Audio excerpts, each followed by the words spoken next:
마태복음 13장 3절부터 8절에 있는 말씀입니다.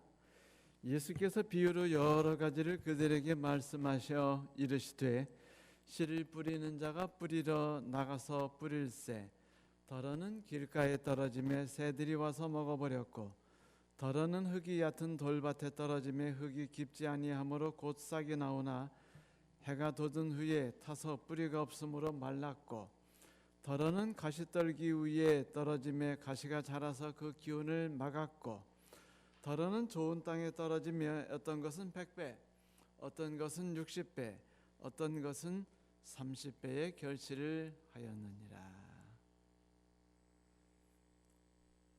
지난주에 우리는 열매를 맺는다는 것이 얼마나 영광스러운 일인지 얼마나 자부심 있게 만드는 건지를 배웠습니다. 지난주에 우리는 인간이 태어나서 가지고 있는 가장 큰 목표, 그리고 무조건 이뤄야 할 목표, 그리고 우리의 미션 스테이트먼트는 열매를 맺는 것이라고 하는 이야기를 함께 나누었고 그 깊은 이야기를 함께 생각해 보았습니다. 열매를 맺는다는 것은 그것이 어떤 일이든지 간에 기분 좋은 일이에요. 1년의 농부를 행복하게 하는 때는 가을이지요. 그래서 우리는 가을을 풍성한 가을이라고 말합니다. 그 이유는 그때 우리가 많은 결실들을 볼 수 있기 때문이죠. 사과, 배 혹은 쌀 같은 것들이 우리의 마음을 즐겁고 행복하게 만듭니다. 여러분 옛날에 그 탈곡을 경험하신 분들은 아시겠지만 그 낫으로 이 배를 탁 벨 때 허리 정말 끊어지게 아파요.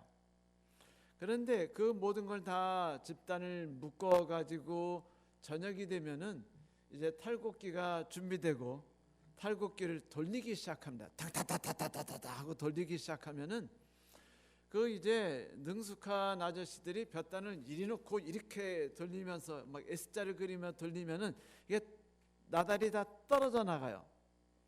그러면 먼지가 사방으로 가득하고요. 종일 허리 아파 일했는데 또 볕단 쌓아놓는 데다가 모아놓고 하는 과정에 탈탈탈탈하고 이게 막 터져 나오기 시작하면 온몸이 까칠거립니다. 따갑고 불편하지요. 그래도 행복해요. 얼마나 행복한지 모릅니다. 제가 그거 일을 죽어라고 해봤자 그 팔아서 저한테 1원도 들으지 않아요. 물론 밥 먹는 거로 들고 그 다음에 등록금으로 들었는데 뭐 그게 저한테 큰 상관이나 있다고 느껴지지 않죠. 그 나이에는. 그래도 행복한 이유는 풍부한 열매라는 것이 우리를 기쁘게 만들기 때문이죠.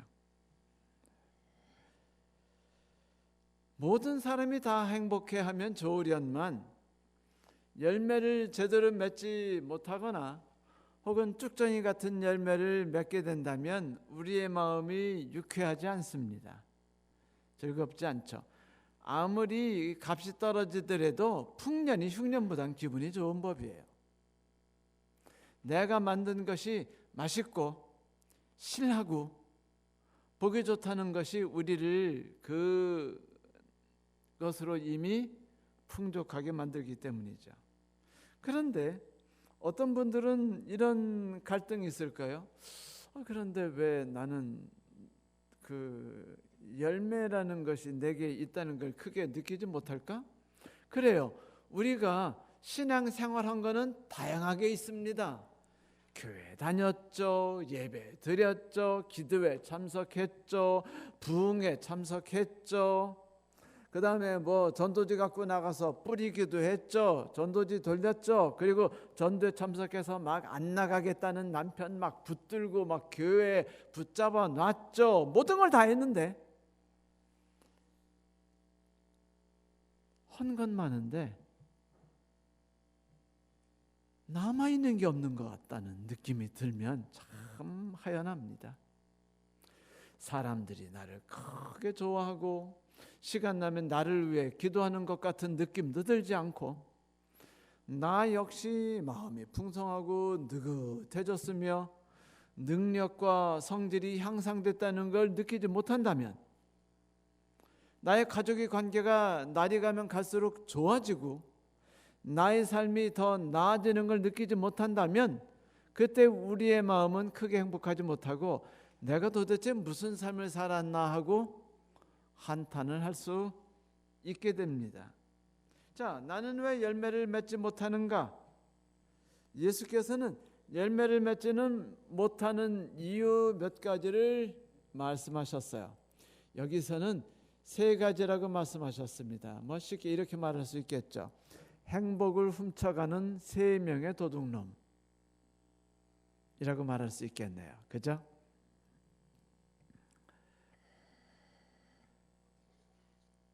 이 말씀 중에서 예수께서는 우리의 삶이 아무리 우리가 남들과 똑같이 봄, 여름, 가을, 겨울을 다 지내고 똑같이 씨앗을 심고 똑같이 파먹고 길렀다 할지라도 나의 삶의 풍성함이 달리지 않는 데에는 사람마다 다르겠지만 몇 가지 원인이 있다라고 말하셨습니다.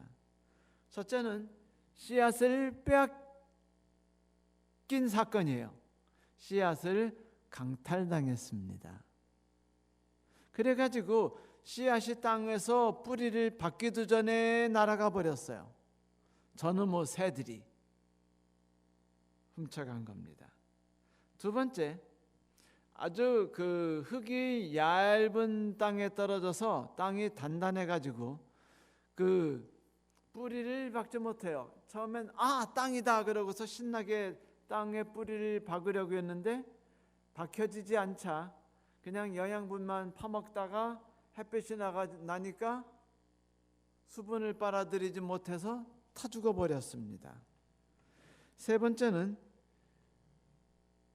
이제 신나게 자라나고 있는데 주변에 가시덤불이 막 더 융성하게 자라나가지고 그거 신경 쓰고 그늘에 가시에 부담 가게 힘들게 살다 보니까 지쳐가지고 결실이 제대로 달리지 않았죠. 이런 세 가지 이야기를 예수께서 말씀하셨습니다.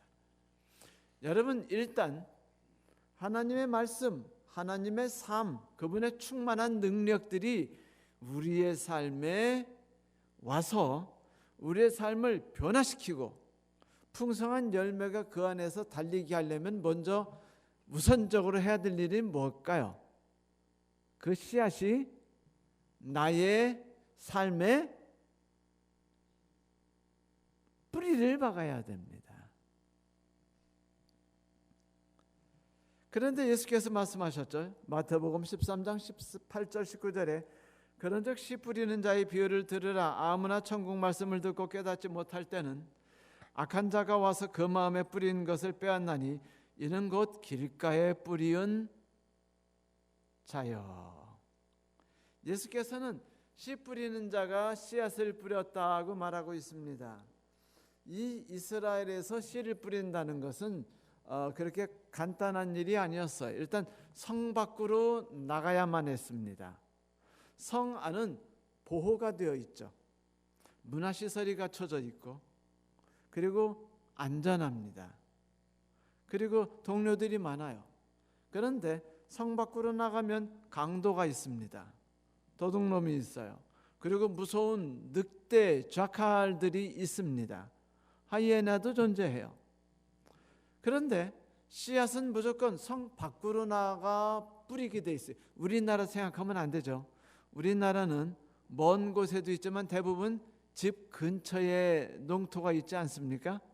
저희 집도 문을 열면은 그냥 그렇게 보이는 게 다 그 땅이었어요. 그러면 그 보기만 해도 지겨웠어요. 풀 뽑아보세요. 하루 종일 뽑으면 허리가 끊어져요. 그런데 잘 뽑았다고 기분 좋아할 시간도 없어요. 한 3, 4일 지나잖아요. 그러면 풀이 언제 솟아나는지 막 빡빡 자라납니다. 뽑기 나쁜 것들이 있어요. 그 반응이 같은 거는요, 정말 흙이 단단하면 캐지지도 않도록 힘든 그런 것도 많습니다. 새비름도 왜 이렇게 많이 자라는지 몰라요. 말씀드리니까 말씀드립니다만, 저희 집 그 타워 팰리스 5층 테라스도 있어요. 테라스 있는 집이니까 그냥 멋지게 말하면 전망 있는 집이 이제 여기 5층에 있죠. 끝내줍니다. 그래서 이제 저희들이 거기에다가 이제 여러 가지를 심어요. 올해는 호박도 났습니다. 심은 게 아니고 호박을 버렸는데, 버린 호박이 이게 씨앗이 많아가지고 호박을 올해 1년 내내 그냥 꽃만 피웠어요. 그런데 한참 자라다가 타 죽어가지고 호박은 한 놈도 못 보고 꽃만 봤습니다. 그런데 5층이면은 우리가 심는 것만 나야지 않아요? 그런데 왜 이렇게 안 심은 놈들이 많이 나오는 겁니까? 종류대로 풀이 계속 나와요. 앞들과 뒷들에, 앞동산과 뒷동산이 아니고 앞들과 뒷들에 풀이 종류가 달라요. 그래가지고 앞들에 나는 풀들, 뒷들에 나는 풀들이 쉬지 않고 나는데, 제가 어릴 때 풀 뽑는 일을 아주 그 프로페셔널하게 끝없이 해보지 않았으면 지쳤을지도 모릅니다. 하여튼 풀 많아요. 그런 곳으로 나가서 이 씨를 뿌리는데, 그냥 이 길들이 반듯하게 쫙쫙 나 있지 않아요. 그냥 자갈밭 무슨 밭으로 했는데 그냥 밭들이 우리가 바라보는 깨끗한 밭들이 아니고 울퉁불퉁하고 막 좋지 않은 밭들이 많습니다. 그거를 가서 농부가 슉슉 그냥 이렇게 씨앗을 뿌리고 이제 집으로 돌아가는 거예요. 그런데 그때 농부들이 참 요즘 농부 같지 않아서 그런지 뿌리면은 길가에도 떨어지고 그리고 돌짝밭도 떨어지고 그랬다고 말해요. 여러분, 우리는 이런 글 읽으면은요 말도 안 된다고 생각해요. 무슨 농부가 이따구로 그 엉망으로 농사를 짓습니까? 우리 어떻게 농사 짓는지 아시죠? 구멍을 팍팍팍 뚫어요. 그러면은 거기다가 빡빡빡빡 쫓아가면서 심습니다. 씨앗 4알 5알씩 탁탁탁탁 떨어뜨리면 어떤 경우도 길가로 떨어질 사례는 없어요.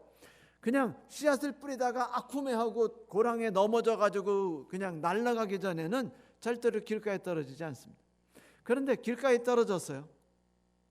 그리고 돌짝밭도 떨어졌습니다. 이 이야기는 농부가 무능하다는 것이 아니고 새로운 의미로 바라보죠. 하나님께서는 사람이 어떤 사람이든지 간에 다 기회를 주고 싶어 한다라는 것입니다. 그 사람이 돌짝밭 같은 사람이든 길가 같은 사람이든 성향을 갖고 있든 간에 일단은 뿌리고 싶어 하신다는 겁니다. 어떻게 해서라도 거기서 씨앗이 자라고 열매를 맺혀서 행복하게 말이죠. 여러분, 이 밭이라는 거요 언제나 그 이름이 붙는데, 마늘을 심으면 마늘밭이에요. 그리고 배를 심으면은요 배 농장이 되고, 사과 심으면 사과 농장이 되고, 포도를 심으면 포도밭이라고 부릅니다. 근데 배밭, 사과밭이라고는 잘 안 부르죠. 네, 근데 포도밭이라고는 불러요.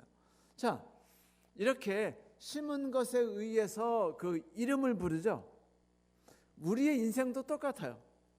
우리의 인생이라는 삶에 하나님의 너그러우심이라는 씨앗이 붙으면 우리는 너그러움의 밭으로 바뀌는 겁니다. 간단해져요. 여러분, 우리가 어떤 존재였는지는 큰 의미가 없어요. 우리가 누구를 우리의 마음 가운데 받아들였느냐가 의미가 있는 거 아니겠습니까? 그래서 하나님께서는 길가에도 뿌려주시는 거예요. 돌짝밭에도 뿌리시는 겁니다. 왜?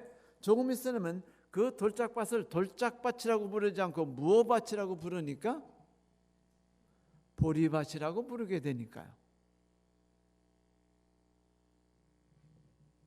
자, 씨앗이 뿌려졌으면 관건은 뭐냐면 자라나는 거예요. 그렇죠? 그런데 이 돌짝밭 같은 사람이 있다는 건데 그건 뭐냐면 설교 말씀을 듣습니다. 혹은 우연히 그 길을 가다가 친구를 만났는데 친구가 나에게 아주 따뜻하고 친절하고 내가 어려울 때 나를 도와줘서 마음에 행복한 마음이 생겼어요. 그래서 집에 가면서 나도 누군가를 도와줘야지. 누가 어려운 일이 있었는데 내가 도움받은 것처럼 도와줘야지. 이런 마음이 들거나 교회에서 목사님의 말씀을 듣고 그래, 인생은 가치 있고 멋있게 사는 게 좋은 거야. 견디고 인내하고 그리고 다른 뺨을 내주는 것이 얼마나 품격 있고 멋있는 일이야. 나도 그 일을 해보자 라고 우리는 생각하고 돌아가면 씨앗이 우리에게 심겨진 것입니다. 그렇죠? 그런데 인생이 그렇게 쉬운 게 아니에요. 여러분, 이스라엘 사람들이 가나안에 들어갔을 때 만세 부르면서 행복했죠? 실수했어요. 여러분, 사람이 태어날 때 울죠? 왜 울죠? 이 고생길을 내가 들어왔구나. 앞날이 캄캄하다 해서 애들이 운다고 말하지 않습니까? 똑같아요.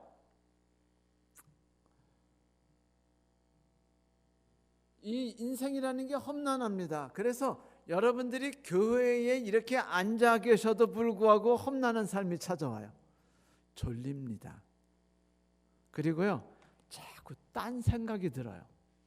그리고 아파가지고 그 아픈 거 생각하고 빨리 좀 이따가 예배 끝나면 한의원 가야지.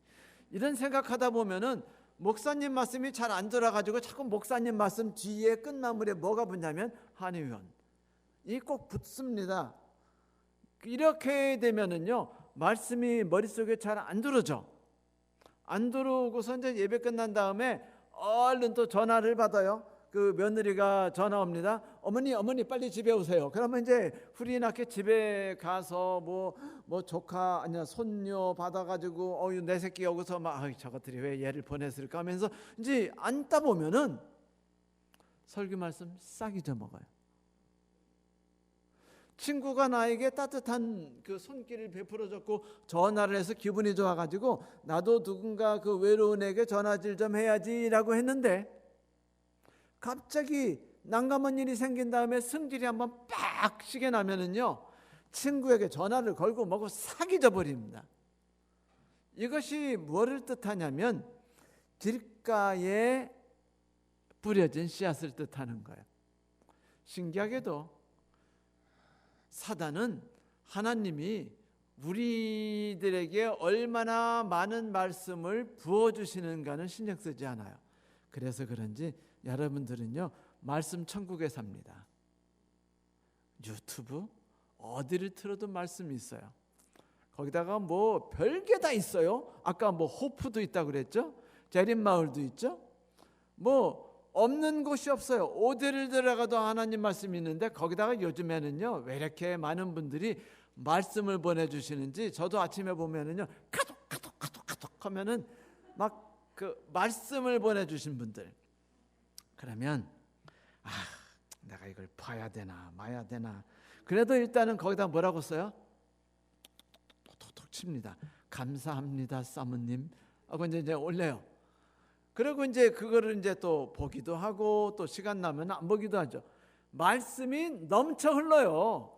여러분, 카톡방 밴드에 들어가 보세요. 말씀이 넘쳐 흐릅니다. 목사 설교보다 더 많은 게 말씀이에요.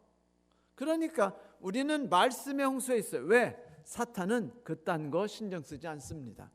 말씀이 넘치게 두라도 신경 안 써요. 뭐만 하면 돼요? 걸러내면 돼요. 그 말씀이 우리의 마음 속에 들어가서 자라지만 않게 하면 되는 거 아니겠어요? 안 그래요? 그렇지 않습니까? 네, 꼭 일진이 막지 않아도 돼요. 이진이 막으면 되는 겁니다. 사단은 씨 뿌리는 건 못 막아요. 왜? 그건 누구의 소관이니까? 하나님 소관이니까. 그러나 하나님 소관이 아닌 누구의 소관에는 간섭할 수 있어요? 없어요? 있어요. 우리의 삶의 소관에는 간섭할 수 있는 겁니다. 그게 바로 우리죠. 말씀 풍년인데 중요한 건 뭐냐면 우리가 말씀을 듣고 나서 말씀이 우리 안에 담기기가 쉽지 않다는 겁니다. 예를 들면 제가 이제 끝나고 이제 저기 뒤에 서 있으면 이제 가끔 가뭄에 콩나듯이 이제 말씀 감사합니다 하고 가는 분들이 이제 가끔 계셔요. 뭐 거의 없을 수도 있죠. 근데 그분들이 이제 지나가실 때 제가 만약 오늘 말씀 좋으셨나요? 라고 물으면 그분들이 이제 떨떠름하게 네, 참 좋았어요. 라고, 무슨 말씀을 들으셨나요? 그러면 이렇게 말씀하셔요. 말씀을 들을 땐 참 은혜 받았는데 생각이 안 나요. 우선 생각이 안 나는 병에 걸립니다. 그래가지고 싹 잊어먹으셔요. 왜? 말씀을 들을 때 요약하거나 기록하지 않으셨기 때문입니다. 괜찮아요. 해결 방법이 있습니다. 뭐 하시면 되냐면 집에 들어가셔서 유튜브를 열고 구독에 SDA 북수원교회가 있는가 체크해가지고 구독 안 돼 있으면 구독 클릭해서 구독 놓은 다음에 띠릭 거기서 오면은 종소리 울리면은 교회에서 설교 보냈구나 하고 들으면 돼요. 예배 끝나고 집에 가서 목사님 설교를 다시 한번 들을 수 있습니다. 그렇죠? 맞아요. 그런 방법이 우리에게 있긴 합니다. 그러나 우리가 집에서 유튜브 들을 때 어떻게 듣는지 우리 다 알아요. 일단 유튜브를 틀어놓습니다. 텔레비전도 틀어놓든 휴대폰으로 틀어놓든 틀어놔요. 그 다음에 무슨 일을 하죠? 남자분들은 두 가지를 잘못하지만 여자분들은요 3가지도 동시에 해요. 그래서 유튜브 설교를 틀어놓고 그 다음에 이제 밥을 안 치고 하면서 와가지고 빨래를 계셔요. 그러면서 또 아들 보고 이제 막 잔소리를 하십니다. 너는 언제 결혼할래? 하면서 막 동시에 3가지 4가지 일을 하셔요. 말씀이 귀에 들을까요? 안 들을까요? 안 들읍니다. 절대로 안 들읍니다.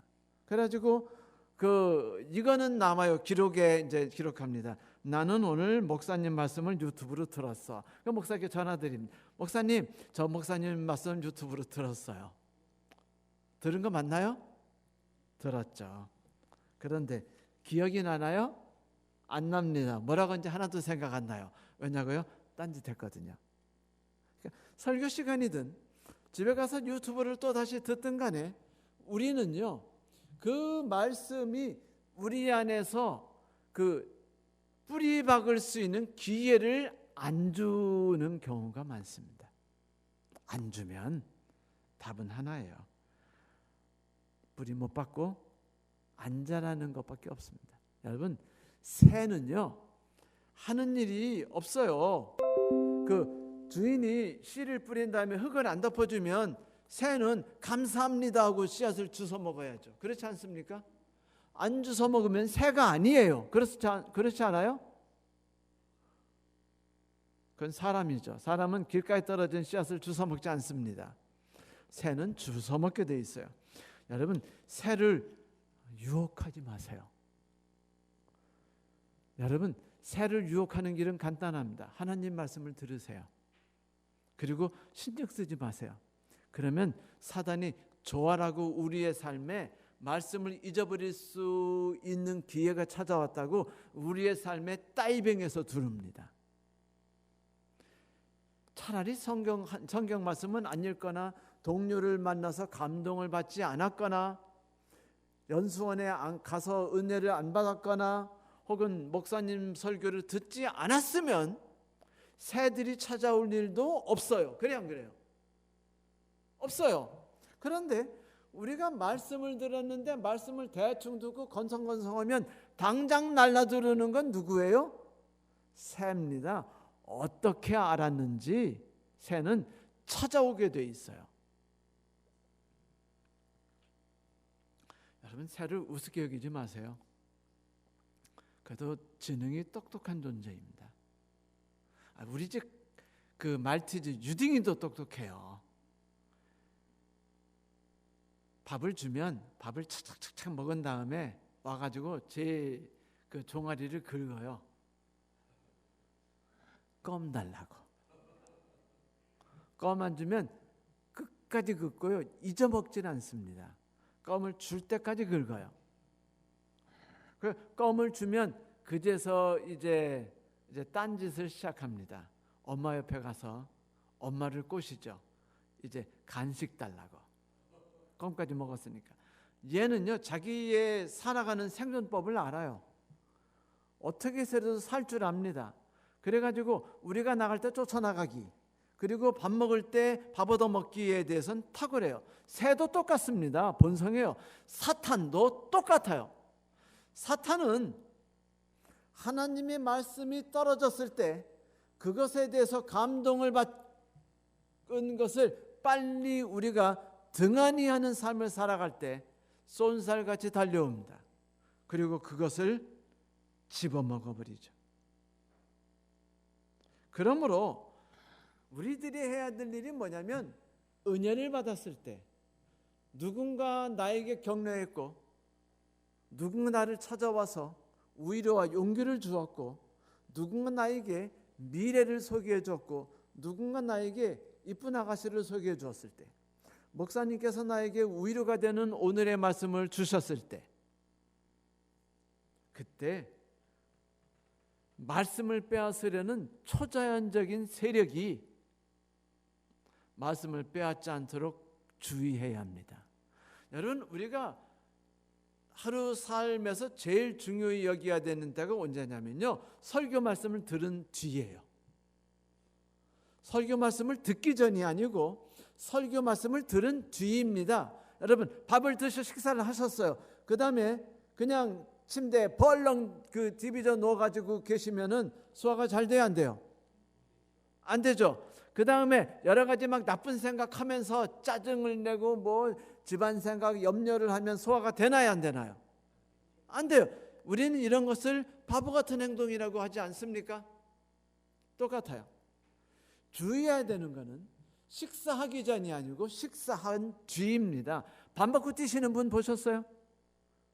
김정희 집사님, 밥 먹은 다음에 뛰어다니십니까? 안 뛰죠? 왜? 소화 안 되니까. 똑같아요.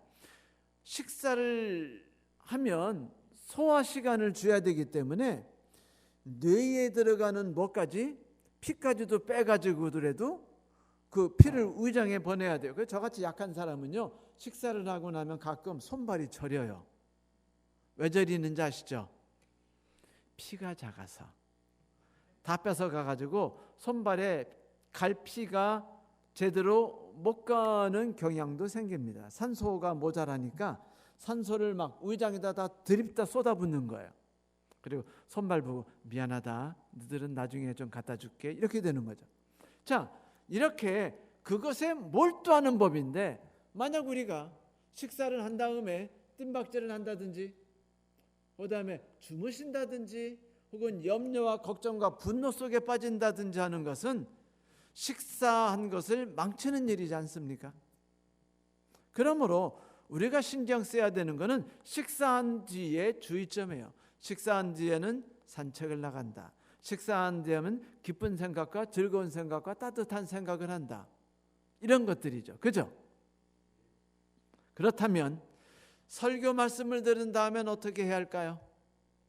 특히 신태균 목사님처럼 소화 잘 안 되는 거친 음식 같은 걸 주시면서 현미 드세요라고 하면서 말씀을 주셨을 때는 어떻게 해야 될까요? 소화 시간 많이 필요하겠죠. 네? 그러면 하신 일이 뭐죠?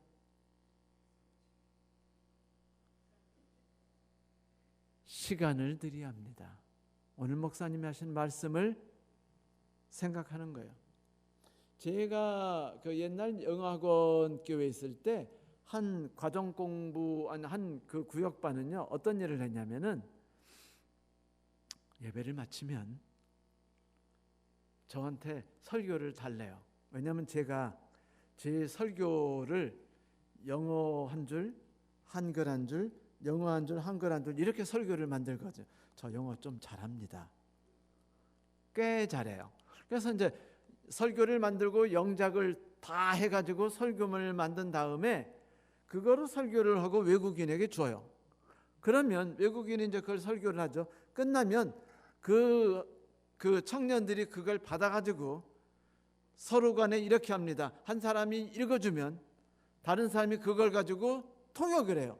그러면 또 다른 사람들이 제가 쓴 영어 원고를 보고 통역이 제대로 됐는지를 체크합니다. 이분들이 왜 그렇게 하실까요? 영어 공부하려고. 하지만 영어 공부이면서 동시에 뭐를 하죠? 제 설교를 다시 한번 훑어요. 한 줄 한 줄 듣고 한 줄 한 줄 생각하게 되고 그러다 끝난 다음에 서로 토론을 벌였습니다. 그래서 언제나 예배 끝나면 저한테 목사님 설교 원고 주세요 라고 말했습니다. 예쁜 것들. 자, 그렇게 했을 때 저는 행복해요. 왜냐하면 뿌려진 씨앗이 땅에 떨어졌을 때 새가 집어먹기 전에 어떻게 할 수 있습니까? 어떻게 할 수 있습니까? 뿌리를 땅에 받도록 할 수 있으니까 말이죠. 여러분, 새가 씨앗을 홀딱 먹어버리지 않도록 하셔야 돼요. 특히 예배드린 다음에 집에 가셔서 조심할 일이 있어요. 부부싸움은 가능하면 안식일은 피하세요. 왜냐하면 부부싸움 하시면은요 설교고 나발이고 없습니다. 다 끝났어요. 그건 다 날아간 겁니다. 그 다음에 어떤 고민하는 일에 빠지지 마세요. 집안일, 고민하는 일들에 서둘러 뛰어들면요 예배 끝나자마자 옷을 갈아입고 소매를 거둔 다음에 즉각 나가가지고 그 밭으로 나가서 그 풀 뽑으시는 성도 여러분, 혹은 그 도마도 심어 모종 심는다고 나가시는 분들, 기왕이면 딱 2시간만 찾고 나가세요. 어차피 예배 끝나면 좀 그 시간이 좀 피곤하고 졸린 시간이니까 피했다가 좀 서늘할 때쯤 되면 나가세요. 왜? 그래야 그 시간을 온전히 나와 하나님과 말씀의 시간으로 삼을 수 있기 때문이죠. 목사님의 말씀을 들었을 때만이 아니라 누군 하나님이 어떤 계기를 통해서 나에게 감동을 주셨을 때도 동일한 겁니다. 여러분, 밤늦게 이일저일 하지 마세요. 특히 금요일 밤은. 여러분이 만약 금요일 밤에 카톡을 하시면서 2시, 3시 인터넷 서핑을 아주 열심히 하시다 보면은 새벽까지 이렇게 청년들은 어쩔 수 없죠. 그게 이제 자연스러운 패턴이니까 교회 와가지고 그 체면상 저는 쳐다보는데 생각은 딴 데로 흘러가게 돼 있어요. 왜냐하면 집중이 안 되기 때문이죠. 사전에 조심하셔야 돼요. 땅을 미리 주의하실 필요가 있다는 겁니다. 씨앗이 박히려면 뭐를 해야 돼요? 땅을 갈 필요도 있는 법이에요. 교회 못 나가는 것도 역시 위험한 일이지만 우리가 해야 할 일은 하나님의 말씀이, 하나님의 능력이 내 마음 가운데 뿌려졌을 때 무조건 싹이 트고 자라게 해야 될 의무를 갖고 있다는 사실을 마음속에 담아야 된다는 겁니다. 잊지 마십시오. 아침에 안식일 날 아침에 교회 나오실 때는 금요일 저녁부터 미리 계획을 짜세요. 내일 말씀을 듣고 말씀이 끝난 다음에 스케줄을 2시간 동안 잡지 않는다. 그리고 그 2시간 동안 목사님이 주신 말씀을 생각하고 그 뭐라고 하셨더라? 그 말씀의 뜻이 뭐지? 하면은 목사님께 전화를 드리거나 아니면 구역반의 장로님께 전화드려서 목사님 그 말씀 뜻이 이런 뜻인가요? 라고 물어보고 그 다음에 그것을 삶 가운데 적용시켜 볼 수 있도록 고민해 보는 일을 꼭 하십시오.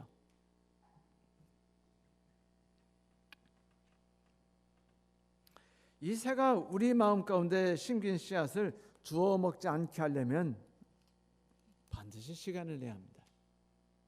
말씀을 묵상해야 돼요. 그렇지 않으면 새가 물어가기 때문에 어렵습니다. 여러분, 성경에 이런 말씀이 있죠. 베레아 사람들은 데살로니가에 있는 사람보다 더 신사적이어서 신간절한 마음으로 말씀을 받고 이것이 그런가 하여 상고하므로 그 중에 믿는 사람이 많고 또 헬라의 기부인과 남자가 적지 아니하니. 이 바울이 데살로니가 가가지고 전도를 성공적으로 못했습니다. 그렇게 말씀을 듣고 뭐 시시비비를 가리는 겁니다. 설교를 잘했니 못했니. 이제 며칠 전에 60살 넘는 목회자가 쫙 모였어요. 그 중에 이제 모였으니까 우리들이 이야기를 나누는 중에 제가 이번 주 중에 연수 나가는 이야기를 했습니다. 그러면서 이런 얘기 했어요. 우리도 말이야 연수원에 가서 은혜 좀 받았으면 좋겠어. 왜 이렇게 우리는 연수원에 가서 은혜 받는 일이 없지? 라고 말하니까 목사가 연수원 가서 은혜 받기 쉬운가? 라고 말했습니다. 맞아요. 이 설교하는 사람들은요 겉멋이 들어가지고 내가 설교 좀 한다는 생각 때문에 남이 설교하면은요 뭐부터 하는 줄 아세요? 이렇게 등 딱 대고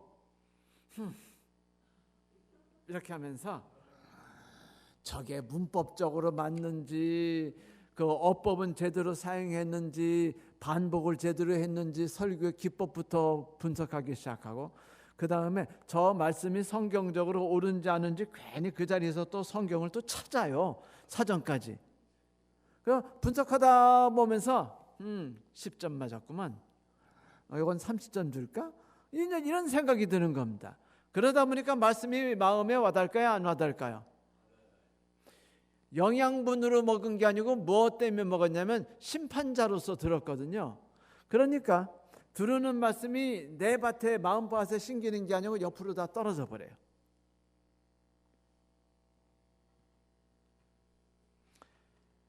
그 동료 목회자의 그 이야기를 듣고 제가 조금 회개해서 이번 주 월요일부터 가는 재림연수원 가서는 비판과 판단을 하지 않고 한번 들어보기로 제가 했는데 기도해 주세요. 쉽지 않습니다. 그런데 이 신사적이어서라는 말은 이 영국 신사 그 빅토리안 에이지 때 나왔던 그 영주의 차남으로서 그 귀족이 되지 못하기 때문에 할 수 없이 도시로 나가서 돈 벌어서 젠틀맨이 된 그 젠틀맨의 신사답다고 말하는 것이 아닙니다. 그 사람들은요 양복을 입었고 그 사람들은 형식을 갖춘 사람들이에요. 그 사람들은 품격을 유지하는데 혈안이 되어 있었죠. 성경에서 말하는 신사적이라는 것은 그것이 아니라 마음이 트였다, 도량이 넓고 호의적이다라는 뜻입니다. 그래서 베레아 사람들은 누군가 말하면 그거를 비판부터 하지 않고 따지지 않고 뭐부터 했다는 겁니까? 그래 내 이야기도 들을만하구나. 요거는 담을만한데 그래 뭐 네가 말하는 것 중에 모든 것이 다 마음에 오진 않지만 네가 말한 것 중에 몇 가지는 마음에 들고 참 생각할 만한 거야. 그러면 끝난 다음에 집에 가서 요건 정말 좋았는데 하고는 어떻게 하는 거예요? 시간을 내가지고 요거는 내 삶에 큰 도움이 되겠다. 한번 집중적으로 공부해보자 라고 했다는 겁니다. 그래서 여기서 그 상고하다라는 말은요 그냥 생각하다 읽었다가 아니고 비판하다, 비평하다, 판단하다라는 말은 이것이 과연 옳은가 그른가까지 따져보게 됐다는 겁니다. 무조건 비판 없이 받아들인 것이 아니라. 그래서 공동번역에서는 이렇게 해석했어요. 베레아 유다인들은 데살로니가 유다인보다 마음이 트인 사람이라 말씀을 열심히 받아들이고 바울이 말이 사실인지 아닌지 알아보려고 날마다 성경을 연구했다. 자, 이렇게 긍정적으로 성경을 연구하면서 그 말씀이 진리인가 아닌가 살피는 것이 나쁘지 않아요. 그래서 바울이 말하기를 우리도 베레아 사람처럼 그렇게 했으면 좋겠다는 겁니다.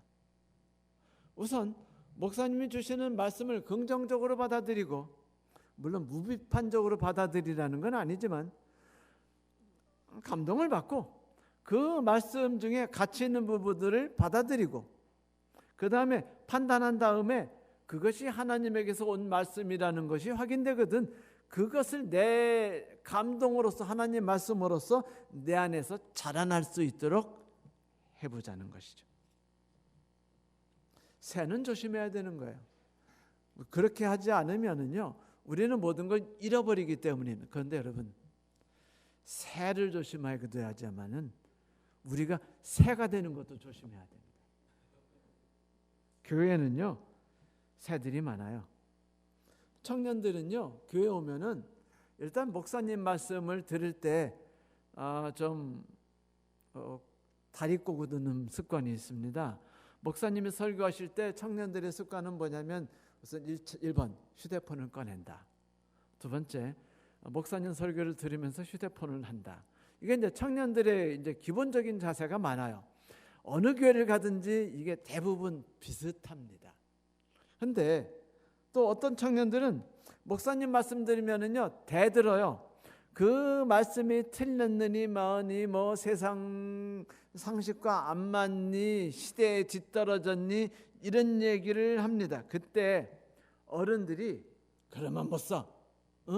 그러지 말란 말이야. 똑바로 살아야지. 주시는 말씀은 귀중한 말씀이니까 겸손하게 말씀을 받아들여야 돼. 그래야 그 멸망당하지 않고 유황불 안 들어가고 할 나라 잘 갈 수 있어. 이런 식으로 하면은요, 청년이 윽박지름을 받으면 반발심이 생겨가지고 그나마 교회를 와서 휴대폰을 봤는데 이제는 교회 안 오고 휴대폰을 보죠. 그래가지고 길가에 떨어질 가능성까지도 없어져 버리는 거예요. 아주 위험한 행동이죠. 여러분, 우리는 우리 교회의 청년들 혹은 우리 교회 초신자들에게 있어서 그들에게 새가 되지 않도록 조심해야 됩니다. 첫째, 그들의 마음을 상하는 일을 하지 말아야 되며, 두 번째, 그분들을 배려할 줄 알아야 돼요. 그분의 마음들이 항상 촉촉이 젖을 수 있도록 해줘야 돼요. 뭡니까? 어린아이들에게는 과자를 사주고, 물론 건강이 안 좋을 수 있지만 건강이 안 좋으면 어떻습니까? 기분이 좋으면 되죠. 행복하면 되죠. 행복하면 과자 먹은 거를 다 해결할 수 있어요. 행복한 감정이. 그렇게 하면 되지 않아요? 이렇게 하면 아이들은요, 마음이 노곤노곤해지고 행복해요. 교회 오고 싶어져요. 그 부모님도 행복해집니다. 그리고 이번 주 목사님이 나한테 초콜릿 주셨으니까 한번 들어볼까? 뭐 이런 생각도 들 수 있는 겁니다. 성도들이 서로 간에 따뜻한 손을 잡아주고 격려하며 안아주고 그 사람을 위해 기도하고 필요한 것들을 이렇게 조용히 나눠주기도 하면, 성도 여러분, 그거는요, 길가 땅을 촉촉하게 만들어주고 망을 쳐가지고 새가 못 날아오게 막아주는 행위를 합니다. 여러분, 제가 대학 다닐 때 제 친구들이 저를요, 이상한 놈이라고 말했어요. 있죠, 그 나쁜 놈, 이상한 놈, 좋은 놈. 그 the bad, the good, the ugly. 이 세계를 말하는 영화도 나왔었죠. 그 클린트 이스트우드. 우리나라도 영화가 나왔었죠. 정우성 씨인가 나왔던 영화.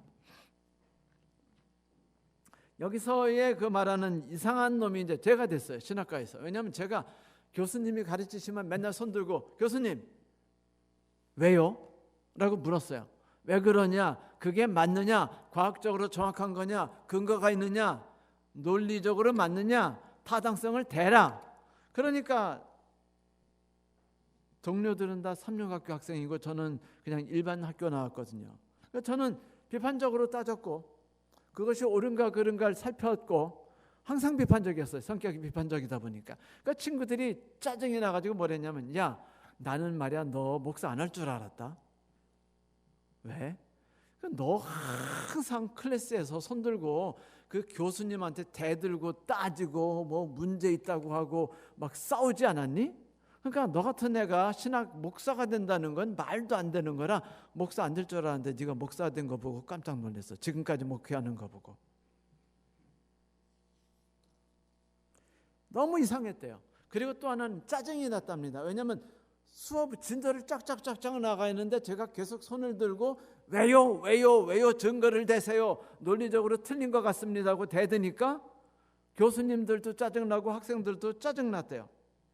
걔는 왜 그냥 믿고 받아들이지 않고 자꾸 물어대가지고 수업이 진행되지 않아서 짜증이 났다고 말했습니다. 그런데 그 짜증맨이 나이가 65세가 다 되도록